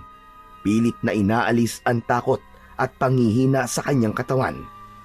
Ito na yon. wala na siyang ibang pagpipilian. Dahan-dahan niyang binitiwan ang kamay ng kanyang lolo. Tumayo siya at pinahid ang kanyang luha. Ipinikit niya ang kanyang mga mata. Pilit na inaalala ang bawat salitang sinabi ng matanda bago ito pumanaw. Ang aklat. Hindi ko kayo bibiguin, lolo.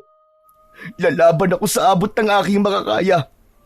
Ipinapangako ko yan sa harap ng inyong bangkay. Kinabukasan, mabilis na kumalat ang balita tungkol sa pagkamatay ng nag-iisang albularyo sa kanilang baryo. Sa bawat sulok ay naging usap-usapan ito.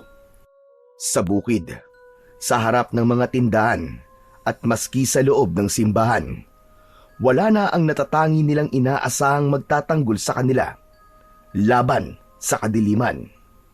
Agad na napuno ng mga tao ang bakuran at bahay nila Gabriel. Marami ang nakiramay. Maraming nagdala ng kandila at mga bulaklak. Pinag-usapan nila ang kanilang takot at kawalang pag-asa. Lalo na nang malaman nilang pinatay ng aswang ang matanda. Naisip nila na wala na talaga silang kalaban-laban. Samantala, sa loob ng bahay, tahimik lang na nakaupo si Gabriel sa tabi ng bangkay ng kanyang lolo. Hindi niya pinapansin ang usapan ng mga tao. Biglang may humawak sa kanyang kamay. Nang mag-angat siya ng kanyang paningin, nakita niyang nakatayo sa kanyang harap ang kanyang estudyanteng si Boy. Namumugto ang mata nito at parang takot na takot. Boy, ano nangyari sa'yo? Sino kasama mo nagpunta dito? Hindi agad nakasagot ang bata. Nanginginig siya. Tila nagpipigil na muling umiyak. Teacher, sinalakay kami ng aswang kagabi. Ano? Asan ang mga magulang mo? Nasa bahay po. Inaasikaso na sila ng mga taga-barangay. Si nanay at tatay. Patay na po sila, teacher. Kaninang madaling araw po dumating po yung aswang. Hindi ko alam kung paano ako nakatakas. Pero hindi po sila nakalabas ng bahay. Pinatay po sila ng aswang. Napatingin si Gabriel sa kanya. Hindi nakapagsalita. Nanginginig ang bata habang mahigpit na hawak ang kanyang sando. Takot na takot. Sir, pwede po bang sa inyo na lang po ako? Ayoko na po bumalik sa amin. Wala na po akong pamilya. Napabuntong hininga ang binata. Ang sakit ng pagkawala ng kanyang lolo ay hindi pa niya ganap natatanggap. Tapos heto pa ang isang bata na nawalan rin ng mahal sa buhay. Hindi lang isa, nawala ang lahat sa kanya. Parang dinaganan ng mabigat na bagay ang kanyang dibdib. Nilingon niya ang bangkay ng kanyang lolo Andres. Alam niyang kung buhay pa ang matanda, hindi nito papayagang magdusa sa takot at lungkot ang bata. Hinawakan niya ang kamay ni Boy. Huwag kang mag-alala, hindi kita pababayaan. Mula ngayon, dito ka na sa akin. Pagsapit ng hapon, sabay na inilibing ang 3 bangkay na biniktima ng aswang. Si Lolo Andres at ang mga magulang ni Boy. Nang matapos maibaon sa lupa, nagsiuwian na ang mga tao. Naiwan si Gabriel at ang bata. Pareho sila na nakatulala sa bagong tabon na lupa. Hindi makapaniwala na wala na ang mga ito. Parehas nilang hinihiling na sana panaginip lang ang lahat at isang masamang bangungot lang. Pero hindi. Totoo ang pangyayaring yon. Nakayuko ang binata. Yakap ang kanyang sarili. Wala ni isang luha ang pumapatak sa kanyang mga mata. Pumikit siya sandali at hinayaan ang hangin na dumampi sa kanyang muka. Sa oras na yon, alam niyang wala nang atrasan. Kailangan niya nang gawin ang iniwang misyon ng kanyang lolo. Sa kanyang isip, isang pangalan ang paulit-ulit niyang iniisip. Yun ay walang iba, kundi si Tandang Silba. Biglang bumuhos ang malakas na ulan. Doon palang naisipan ng dalawa na umuwi. Pagkarating sa bahay, hindi na nag-aksaya ng oras si Gabriel. Agad niyang hinanap ang aklat ng mga orasyon na laging binabanggit ng kanyang lolo. Mabilis siyang nagtungo sa lumang aparador ng matanda at hinila pababa ang mga nakasalansan nitong gamit. Ang ilang lumang damit ay nagkalat sa sahig, pati na rin ang ilang kahon na puno ng mga alikabok. Nasaan ba yun? Nasaan ba ang aklat na yun? At ano bang itsura noon? Sir, may hinahanap po ba kayo? Oo, boy. Bago mamatay si Lolo, ibinili niyang hanapin ko ang libro ng mga orasyon niya. Ang sabi niya, doon daw makikita yung paraan kung paano mapapatay ang aswang. Tutulungan ko na po kayo maghanap, sir. Nagsimula silang maghalongkat sa mga kahon. Isa-isa nilang binuksan ito ni Boy. Samantalang si Gabriel naman ay nag-alis ng mga lumang tela at pinagpatong-patong na gamit sa isang lumang estante. Ang dami pong gamit ni Lolo. Saan kaya niya yun itinago? Hindi ko rin alam, Boy. Pero sigurado ako nandito lang yun. Nagpatuloy sila sa paghahanap at ilang saglit pa, napansin ni Gabriel ang isang maliit na kahon na nakasiksik sa ilalim ng lumang aparador. May kakaibang ukit ito sa kahoy at may tila lumang kandado na nakakabit. Boy, ilawan mo nga ito. Agad namang inilawan ni Boy gamit ang kanyang flashlight. Nang mailawan, doon nila mas nakita ang mga kakaibang marka ng kahon. May mga nakaukit na makalumang simbolo. Meron din itong isang bato sa gitna. Kunin mo, Boy, at buksan natin. Sir, sigurado ka bang safe yan? Baka naman may sumpayan. Walang masamang gamit ang lolo ko, Boy. Wala kang dapat na ikatakot. Mas nakakatakot pa nga yung aswang na pumapatay sa mga tao. Opo, tama po kayo. Dahan-dahang hinugot ni Boy ito sa ilalim, pero bigla rin niyang binitiwan. Oh, ba't mo binitiwan? Sir, may kuryente. Saka parang may gumalaw. Ano ka ba? Huwag ka matakot. Sige na nga, ako na nga kukuha. Natawa si Gabriel nang makita ang pagtataka sa muka ng kasamang bata. Naalala din kasi niya yung oras na nakuryente ang lolo niya nung tinangka nitong kunin ang mutya mula sa puno. Naisip niyang baka tulad ng mutya ang libro ay namimili din ng taong dapat na magmay-ari nito. Nakuha niya ang kahon nang walang kahirap-hirap. Dahan-dahan niya itong binuksan. Nakuha niya mula sa loob ang isang lumang libro na nababalot ng makapal na alikabok. Ayos! Ito na yun, Boy! Ito na yun! Agad niyang pinagpag ang lumang libro at pinunasan ang alikabok sa pabalat. Doon, unti-unting lumitaw ang mga nakaukit na simbolo. Mga kakaibang letra at guhit na hindi nila maintindihan. Sa gitna ng takip, may isang malaking ukit ng araw na may mata sa gitna na parang nakatingin sa kanya mismo. May napansin din siyang maliit na uka sa mismong mata nito. Sir, ang kati sa ilong. Parang ilang dekada nang nakaimbak yung mga alikabok dyan ah. Tama ka, Boy. Matagal na itong tinago ni Lolo eh. Sir, naiintindihan niyo po ba yung mga nakasulat? Hindi. Hindi ko pa alam kung anong gagawin natin dito. Ang labo naman. Paano natin mapapatay ang aswang gamit ang libro na yan? Ah, alam ko na. Siguro ng tao pa yung aswang, sir. Di siya marunong magbasa. Takot siya sa libro. Anin, sir? Tuturuan mo siya magbasa? Pambihira ka naman, Boy. Hindi naman siguro ganun. Ikaw talaga puro kakalokohan. Sige ka, maririnig ka ni Lolo. Mumultuin ka nun. Hala, wag naman po, sir. Takot po ako sa multo. Kaya wag kang maingay. O sige na, bubuksan na natin yung libro. Agad na binuksan niya ang libro, pero dahan-dahan lang dahil may ilang pahina na halos maluray na sa kalumaan. Ang tinta ng ilan ay halos namumuti na rin. Nagkatinginan ang dalawa. Napakamot sa ulo si Boy. Naku, ba't ganyan na nakasulat dyan, sir? Alam mo bang basahin yan? Masyadong makaluma, Boy. At kakaibang pagkakasulat nito. Pero sabi ni Lolo, nasa librong ito ang lahat ng sagot sa mga tanong. Nagpatuloy siya sa pagbuklat ng bawat pahina. May isang nakasulat sa matandang wikang Latin na may nakaguhit na larawan pero may nakitang kakaiba si Gabriel. Boy, tignan mo to. Parang kapareho ng mutya ko. Agad niyang inilabas ang mutya ng buntot ng kidlat na nakuha niya sa bukid at ipinakita yon sa kasama niyang bata. Oo nga no. Ibig sabihin, sir, may koneksyon ng mutya niyo sa aklat.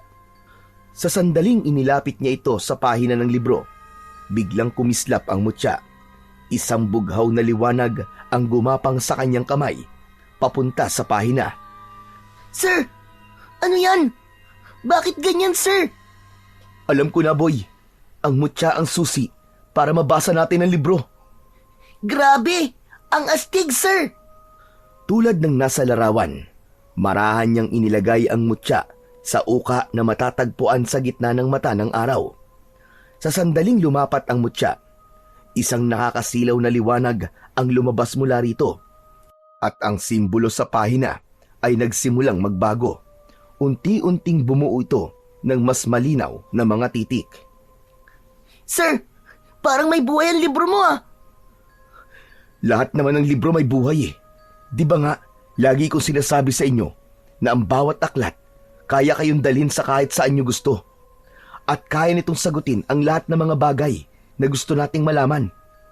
Opo, pero kakaiba po ang librong to. Parang di lang po sagot ang kaya niyang maibigay, sir. Kapangyarihan. Hindi nagsisinungaling si Lolo Andres. Mapapatay natin ang aswang sa pamamagitan nito. Pero hindi pa sa ngayon, boy. Kailangan ko munang pag-aralan ang laman ng librong ito at kung paano natin ito magagamit. Sige, sir. Susuportahan kita. Ako ang bahala sa mga gawaing bahay. Ako ang magluluto, maglalaba, mamalengke, kahit ano po. Wala po kayong ibang gagawin kundi pag-aralan yan. Salamat, boy ah. Hindi po. Ako po ang dapat magpasalamat ng malaki sa inyo. Habang nakapatong ang mutya, binuklat na nila ang mga pahina. Malinaw na ang mga sulat at naiintindihan na yon ni Gabriel. Isa itong aklat na puno ng mga orasyon na panlaban sa iba't ibang uri ng aswang. Hanggang sa isang pahina ang nakatawag sa kanya ng pansin, ang pahinang may larawan ng isang aswang. Yan! Yang aswang na yan! Siya yung sumalakay sa bahay, sir! Ganyan na ganyan po ang itsura niya! Sigurado ka ba, boy? Opo, hindi po ako maaari magkamali. Yan nga po yun. May malalaki siyang pakpak, tapos ang pangit po ng mukha niya, nakakatakot. Parang naaagnas po na bangkay. Tapos, may mahahaba at matigas po siyang dila. Tama nga ang hinala ni Lolo. Dito makikita ang paraan para tapusin ang lagim sa baryong ito. Habang sinusuri ang aklat, may isang orasyon ang agad na umagaw ng kanyang pansin. Ang orasyon na may kakayahang baliin ang sumpa ng isang nilalang na isinilang mula sa kadiliman. Ang kapangyarihan ng orasyon ay lalong titindi kung magagamit ang mutya ng buntot ng kidlat bilang gabay. Orasyon? Mutya? Kapangyarihan? Ayos! Sir, sana nga matalo natin yung aswang at si Tandang Silva. Oo, boy. Gagawin natin yon. Tatalunin natin sila. Ilang araw at gabi pa ang lumipas. Lalong lumaganap ang takot at sumpa sa buong baryo. Mas naging agresibo ang aswang sa tuwing sumasapit ang gabi. Wala itong takot. Hindi naging epektibo ang mga pangontra tulad ng mga bawang. Hindi rin ito tinatablan ng mga karaniwang sandata. Marami ng tao ang namatay at nasugatan. Wala na rin takot si Tandang Silva na magpakita sa mga tao kapag naglalakad ito sa kalsada. Agad na nagtatago ang mga tao. Nagsasara ng kanilang mga bintana at pinto at di na lumalabas ng kanilang mga bahay. Isa-isa, unti-unting inuubos ng halimaw ang mga residente. Gusto na ni Gabriel na lumaban. Gusto niyang protektahan ang mga tao, pero alam niyang hindi pa sapat ang kanyang tapang at kaalaman.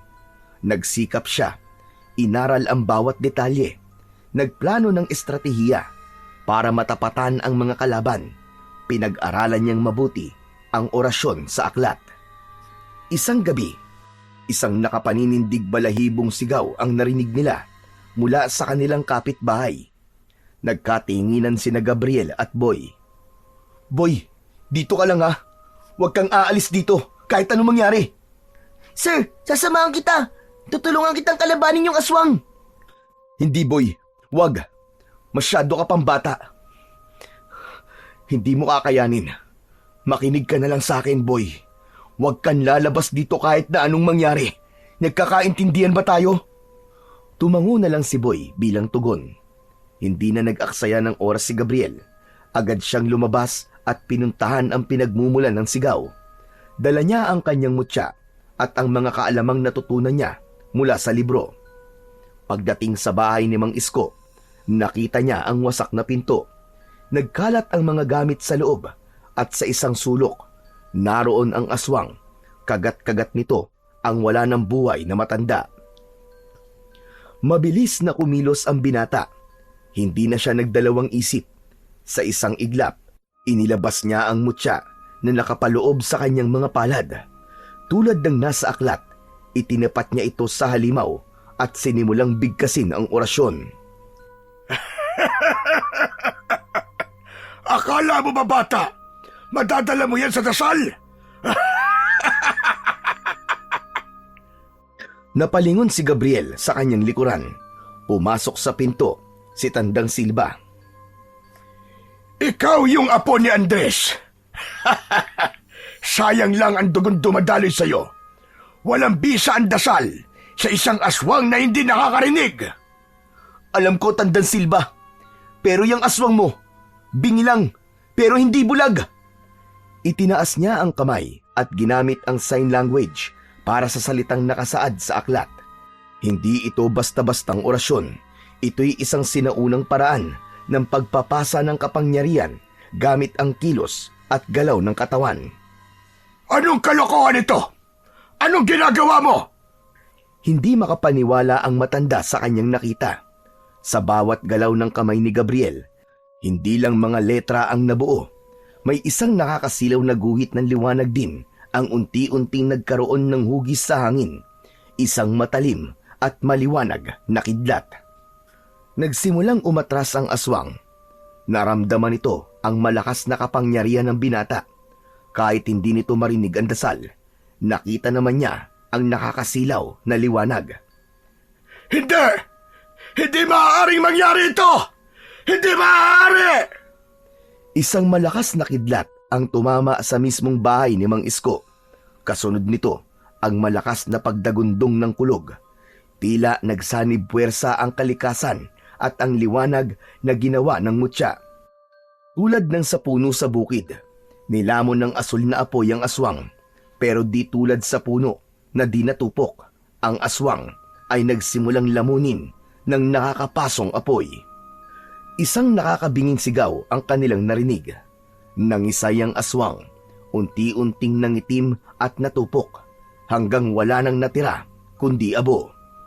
Hingal na hingal siya, pero sa kabila ng enerhiyang tila nawala sa kanya, isang ngiti ang lumitaw sa kanyang muka. Ayos! Nagawa ko! Napatay ko ang aswang! Nagtagumpay ako! Sir! Sir, ang galing mo! Ang galing-galing mo talaga! Idol talaga kita, sir! Hala! Boy! Bakit ka nandito? Pero bago pa man makasagot ang bata, isang matigas at magaspang na kamay ang humawak sa kanyang balikat. Akala mo, panalo ka na?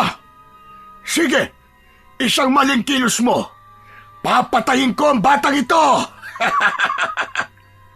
Sir! Sir, tulungan mo ako! Bitiwan mo siya, Tandang Silva! Labanan mo ako ng patas! Huwag kang duwag! Ano sinasabi mong patas? Sa mga katulad ko, walang patas-patas. Isa lang ang importante, ang manalo. Ngayon pumili ka. Isuko mo sarili mong buhay o mamamatay ang batang ito. Natigilan si Gabriel. Hindi niya maisip kung ano ang susunod niyang gagawin. Alam niyang hindi siya pwedeng magpadalos-dalos. Hindi niya hahayaang mapahamak ang batang si Boy. Pero bigla siyang natigilan nang mapansing sumisenyas ang kanyang estudyante. Napatingin siya sa kamay nito. May hawak itong maliit na bote na may lamang langis. Napakunot ang noo niya. Nakilala niya yon. ang bote na huling hawak ng kanyang lolo Andres bago ito namatay. Biglang naging magalaw ang mga mata ng binata. Ano, Gabriel? Handa ka naman sumuko? Tama ka. Wala nga akong laban sa'yo. Mabuti naman at alam mo. Boy! Ngayon na! Sa isang iglap, kumilos si Boy ng mabilis. Sinamantala nito ang pagiging kampante ng mangkukulam. Ibinuhos nito ang laman ng bote sa paa ng matanda. Ano to? Aray! Aray ko, napapasto ako! Bago pa ito makagalaw, mabilis na nakaalis si Boy mula sa pagkakahawak ni Tandang Silva na noon ay iniinda na ang init at tila pagkapaso ng kanyang mga paa. Ang natitirang likido naman sa bote, agad niyang iwinisik sa muka ng matanda. Hindi ito maaari! Hindi ako matatalo ng isang bata! Sinamantala yon ni Gabriel. Mabilis niyang kinuha ang nakitang itak sa sulok ng bahay ni Mang Isko. Sinugatan niya ang sarili gamit ito at bumulong siya ng isang orasyon. Gamit ito, buong lakas niyang sinaksak ang matanda sa kanyang puso. Nanginig ang buong katawan ng mangkukulam at sumuka na rin ito ng dugo.